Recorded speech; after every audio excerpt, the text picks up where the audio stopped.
All right, here we go. The Trade Desk, a company I own in the $10K to $1 million portfolio, reported earnings, and you can see it's small, but you can see the stock is up 16% after hours. This is a long-term buy and hold for me. I believe in Jeff Green. I believe in what this company is doing, and I want to own this stock for 5 or 10 years. Of course, we're going to monitor what happens along the way, but if they keep reporting quarters like this, we're going to own this thing for a long time. Let me know down in the comments if you own the Trade Desk, or if you don't, why not? What's your thoughts on it? So they had Q2 non-GAAP earnings per share of 20 cents, which was in line. I think everybody was afraid they were going to come out with bad numbers. That's why the stock is down quite a bit still year to date. Revenue of $377 million, up 34% year over year.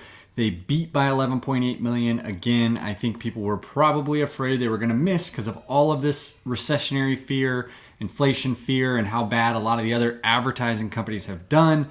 Shares, it says, were up 10%, but now they're up 16%. They gave outlook for the third quarter revenue of at least 385 million versus the consensus. What everyone was expecting was 382. So again, coming in above consensus. We've seen a lot of companies like Palantir report below consensus estimates. I'm sorry if you're a Palantir shareholder, that wasn't nice of me to do. Adjusted EBITDA of approximately $140 million. So if you're new to this channel, I am building a $1 million portfolio right here transparently. I started with $10,000 on February 15th, 2022, and have added a bunch of money. We have added $84,700, and the current value is $86,500. We're up 1,800%. On the day, we're actually down about $2,000. So we got a long way to go, but it's a fun process, and I love being transparent. Let's see. On the day, we can see everything got hit pretty bad, including the Trade Desk was, flat. And so now, tomorrow, it's up 16%. So that's going to help the whole portfolio. We'll see what the rest of the market does. But you can see it's actually one of my smaller positions, okay? My thoughts on that were it is a little bit of a premium valued stock in my opinion, especially given some of the headwinds to advertising if we are entering a recession, which I believe we are.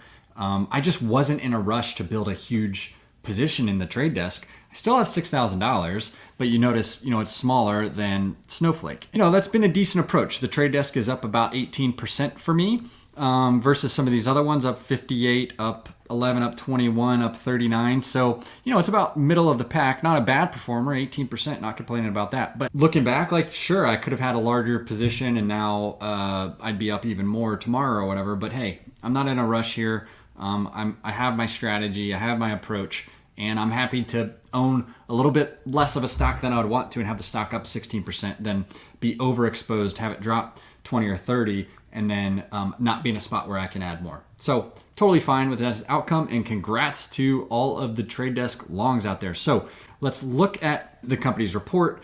This is from the CEO. We delivered outstanding performance in the second quarter, growing 35% versus a year ago, significantly outpacing worldwide programmatic advertising growth. More of the world's leading brands are signing major or new expanding long-term commitments with the Trade Desk, which speaks to the innovation and value that our platform provides compared to the limitation of the walled gardens. I've got a little bit of walled gardens too in there. What he means by that is these places where you go and your data doesn't get outside there. So something like Facebook is a walled garden. So I own a walled garden too, and I'm okay with that. This trend also gives us confidence that we will continue to gain market share in any market environment. I agree.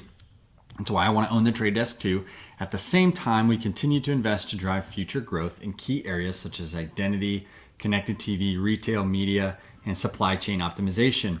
So they're growing into new areas, which is great, not just connected TV. Okay, so they brought in 377 million in revenue versus 280 in the second quarter of 2021. They call out strong customer retention, over 95%. Love to see it. It has for the past 8 consecutive years. So they have very strong customer retention. That's a sign of a great platform, a great product. Continued collaboration and support for Unified ID 2.0. That's how they're kind of combating this change in cookies and the iOS changes and all of that stuff. They expanded partnerships. In June, the Trade Desk announced a partnership with Albertsons Media Collective to bring verified buyer audience and measurement solutions to the Trade Desk platform. They're doing this with a lot of companies. helping advertisers understand the connection between ad campaigns and customer sales. All right, let's just jump into the presentation. I love the presentations they provide. I could do a whole episode on this. Let me know if you want me to, but we'll make this quick. So if you don't know the Trade Desk, they provide a platform for ad buyers. Most ad buyers are ad agencies, brands, or other technology companies. They have been profitable since 2013, which is great. 2021 was their first 1 billion year in revenue. They did 455 million in adjusted net income and 502 million in adjusted EBITDA. Okay, so we saw that something like 300 million in quarterly revenue. They say that there is 750 billion in global ad spend. I'm sure that's pretty accurate.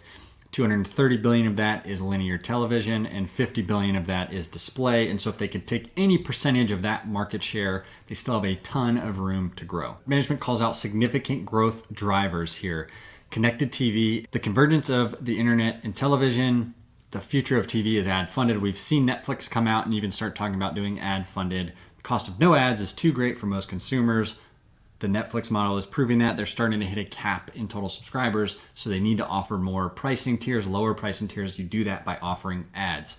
Our story in connected TV has resonated. You are missing out on a core audience if you're only buying broadcast TV. They have a huge reach in the US, 90 million households and 120 million connected TV devices. This is why I like the Trade Desk better than the Roku. And they have a lot of international opportunities. So 86% of the spend on their platform is from the United States in 2021, but only 33% of ad dollars are in North America. 14% of the spend on their platform is international, but 67% of all ad dollars are spent outside of North America. And so as they start to grow internationally, there is a ton of room for growth internationally and in the US. Okay, if we want to take a look, here's a little bit about the valuation of the stock. Again, this is when I just plan to buy and hold on to and add to a little bit over time. And these numbers I think will come down as they grow, but it is an expensive stock. So the December 2022 forward PE on the EPS estimate of about 98 cents per share is a 55 forward PE. A lot of people would never own that. But then based on the growth, they're expecting $1.14 in EPS in 2023, comes down to 47. And so that will come down over time. If we look at the revenue estimates, forward price sales ratio on 2022 revenue estimates, and I think this will probably get nudged up as they've raised guidance a little bit. The forward price sales ratio for 2022 is 16. For 2023 it's 13. Okay, last thing we'll look at here is just fast graphs. This shows the price of the stock, the black line. The orange line right here is a normalized price to sales ratio of 18. The price sales ratio is currently about 18 or 19. We can see it got crazy. It got up to 46 when the stock was at 107 per share, which was just ridiculous. We're now down big time, almost down 50% still. I'm not worried about the share price. I'm worried about the price to sales ratio, and it feels realistic compared to where the stock has historically traded at and what their expectations are and the growth potential are for the future. And I'm comfortable owning the stock where it's at right now. Up here, no way. At 44, but at 18, yes. And why? Well, because if we look back to 2000, really since this stock started, having some credibility, back in 2018, it traded at a price sales ratio of, between 15 and 20. And that was before 2019, before things just got insane and it went crazy. And so I'm comfortable owning the stock at a price sales ratio of around 18 because I think there's enough growth ahead. The management team is excellent. They have that high customer retention rate, and this is a huge market, and they are a proven leader. As long as I see that stuff continue, I'm willing to pay a bit of a premium on the stock. That's it for today. I'm gonna do a video on Rocket Lab. They report earnings as well. So make sure you like the video, subscribe to the channel. It really helps us out, and hit the notification button so you never miss an update.